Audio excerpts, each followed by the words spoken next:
One time. Okay, cool. Hi, Barry. Hi, Guts, and hi to everyone watching. Welcome to another installment of EventerTech Talks. With me, I've got Eventerprise co-founder and CEO Guts Tumecker. My name is Barry Socrates, and as Gary Vee would say, welcome to the show.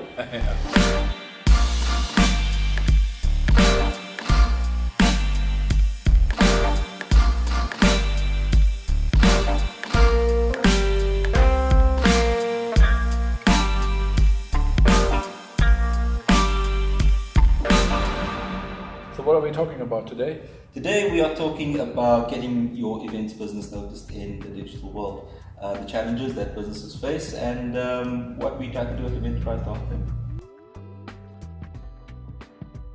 Barry, what is nowadays the biggest challenge which event supplier are facing to get actually their main message out, their business into the market? What would you see there as the biggest obstacles they are facing?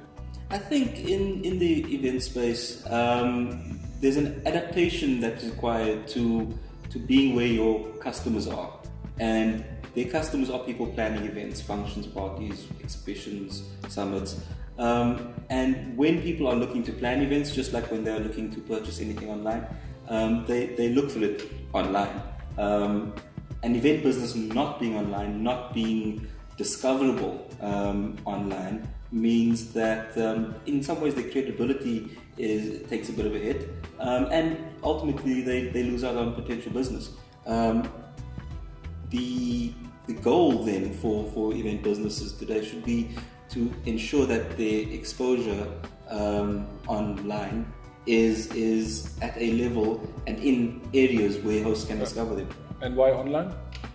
Because no one's looking for them offline. Yeah. Very good point. If you compare a Yellow Pages directory 20 years ago to today, you'll see that it's got a lot thinner because no one's advertising there anymore because no one's looking in Yellow Pages directories anymore. Especially the younger generation but also everybody else are putting themselves into this environments. Facebook is facing the biggest growth rates in the 40 to 60 year old segment, and that's a big challenge. What are other challenges which are coming into place, and what is a role which Eventerprise plays there to solve them? Well, I think the general road that a lot of businesses go down when they decide, right, we need a website, we need digital presence, we have to be on Facebook or anywhere else, is, well, one, they need the resource to actually execute that. So they need to go and hire someone to build a website for them, or they try and build it themselves, and that's not their core area of special. That's shouldn't be. That's not what they do. Exactly. Yeah. They should be focusing on their own business.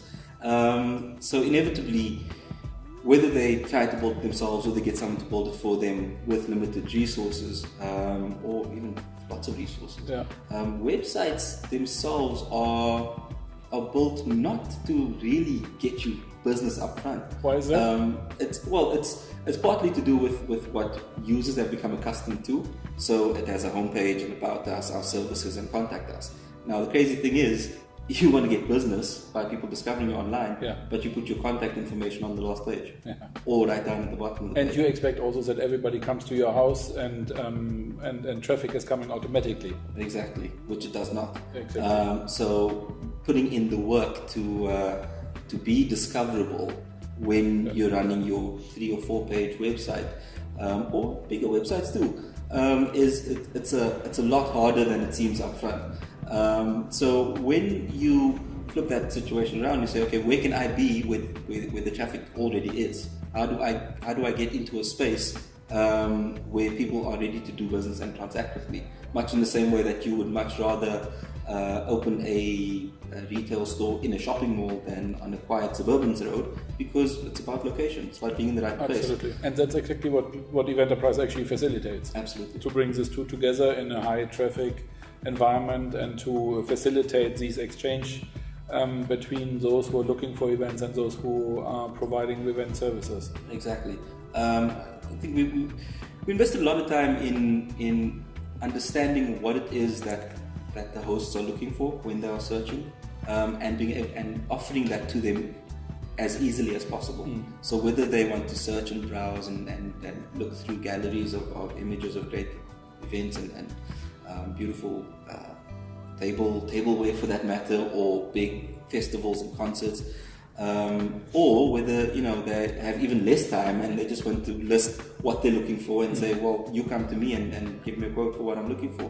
I think we facilitate that process very nicely through what we currently offer. Thank you. When talking about something which we see very often in the industry, is that how does the market actually, from what you see and what we experience, react to these challenges which we all see around, that now suddenly everybody has to be digital, and then what are the kind of ad hoc reactions to this? Well, I think there's a segment of the market that understands that they need to be online somehow. They need to get into this digital thing. The trouble is that digital is complex, to be fair, and it's with limited resources or limited time. It's almost inevitable that whatever solution someone is going to attempt is going to be somewhat of a quick fix. Yeah. The challenge on the other side of the transaction is that there are more than enough vendors out there happy to supply a quick fix. And inevitably what ends up happening is you have the medium-sized business who has some kind of digital solution, who's either overpaying or it's paid a fair price but has not gotten value for their money, and still scratches their head and says, but well, we're digital now, but we're not seeing any business, we're not seeing any traction, we're not getting results out of this.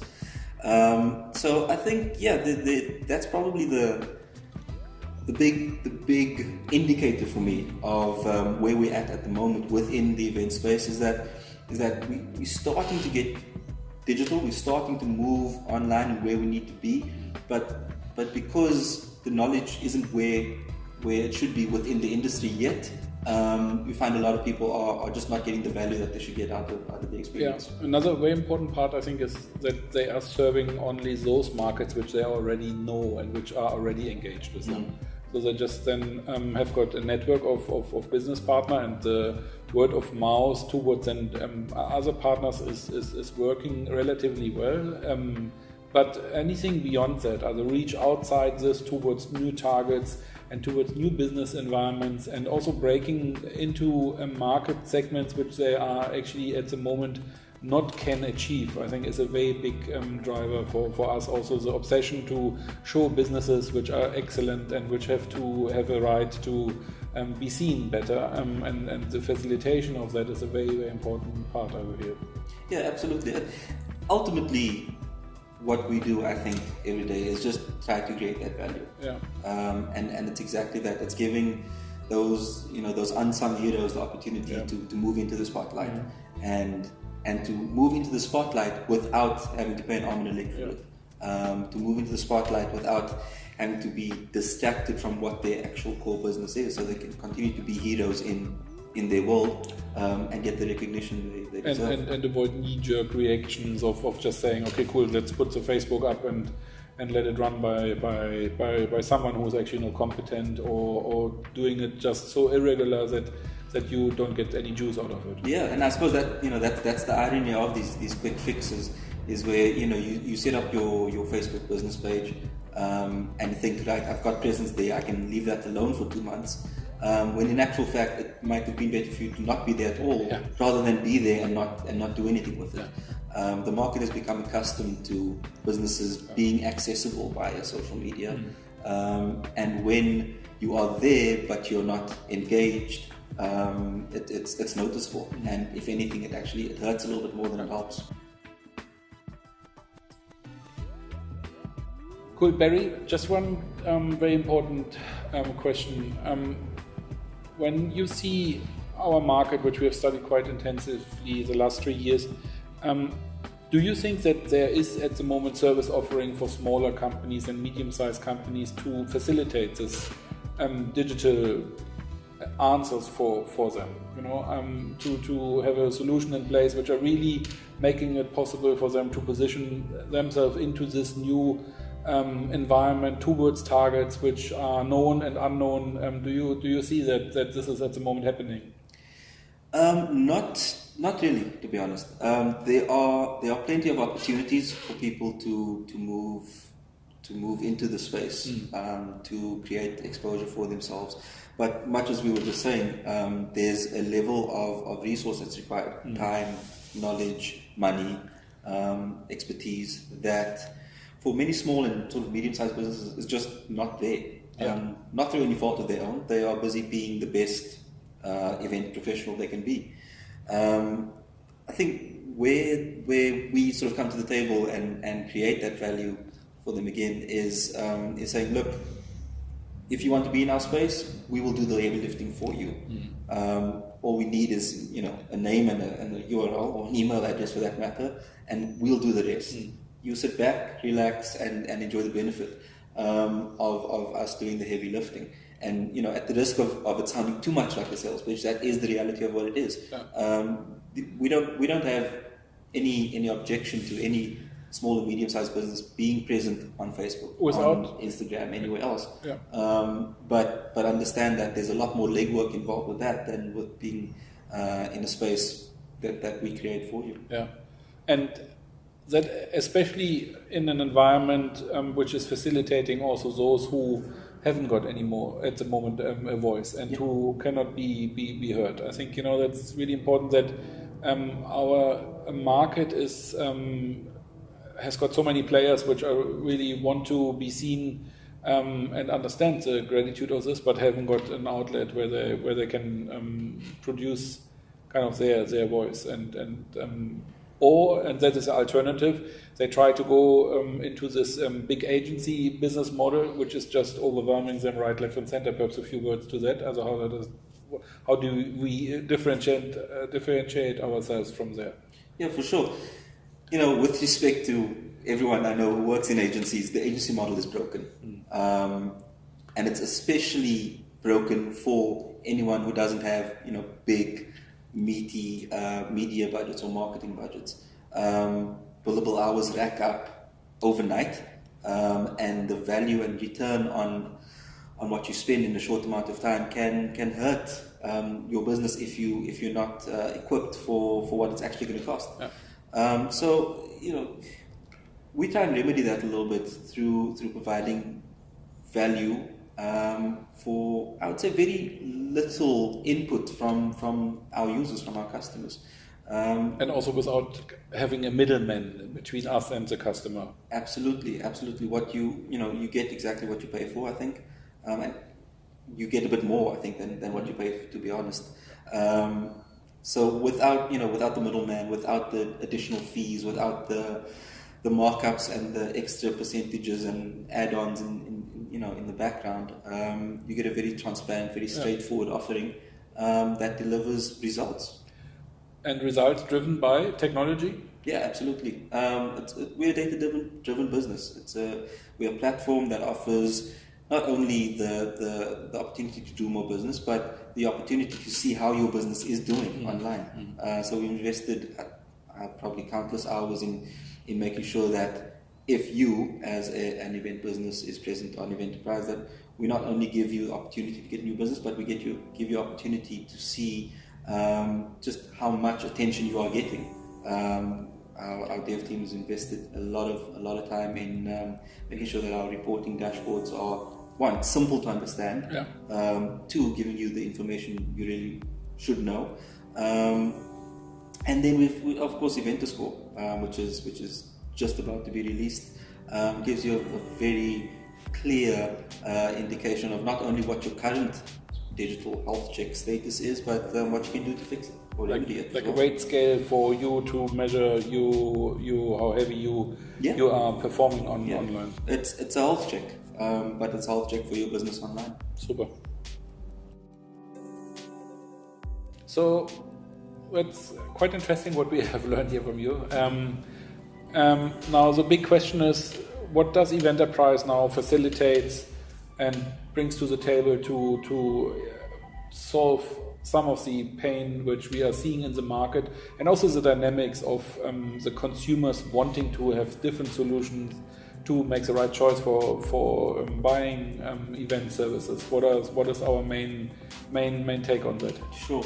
Probably our leading offering for the event business is what we call Event Ads, which is a highly simplified, almost, if you want to call it, commoditized offering for digital advertising, where you advertise your business on social media or at a larger scale on targeted websites, and again in high traffic zones where the right people are looking for you at the right time with the right message. We facilitate this process through a product which we've done a lot of work on to ensure that it's as simple and as easy as possible for the event business to execute, and again allow us to do the heavy lifting.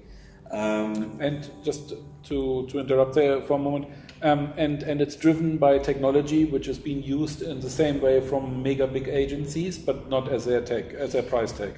Exactly. Yes. So it's all run on programmatic ad tech, also through the same what we call programmatic pipes. So ad tech, advertising technology, but again simplified, packaged, and I think at price points that makes sense as well for small and medium businesses. And again, because we do our best to cater to the entire global events community, if you are a much bigger business who would like to sidestep the agency fees, you're welcome to explore our top tier Event Ads products as well. Yeah. So those we will then facilitate on any large scale as well. When you would like to perform this on a different level, that's possible as well, but you are saving a lot of money there as well. Yeah, absolutely. And it's part of platform philosophy. The technology is built for massive scale, but it's also built to execute whatever you need to execute very precisely as well, very targeted, very efficiently, I guess is the word I'm looking for. But whether you are the small business who just wants to advertise, get your message out within your neighborhood, within your city, or whether you are the global business who wants to reach out all around the world, again to targeted audiences instead of just what I call the spray and pray approach, then we can absolutely facilitate that. Some of the other offerings that we have then in place, which are, I suppose, less transactional in their nature, is our search algorithm, our search functionality. We call it EventerSearch.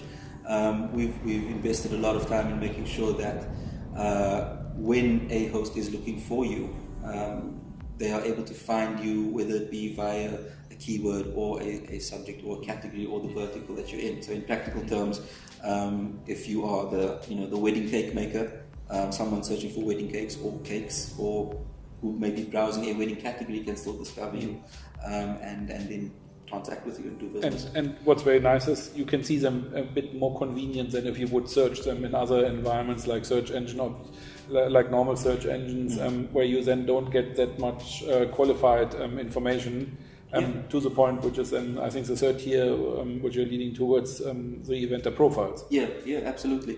So the challenge with bigger search engines is that they're going to give you all the information whether you like it or not.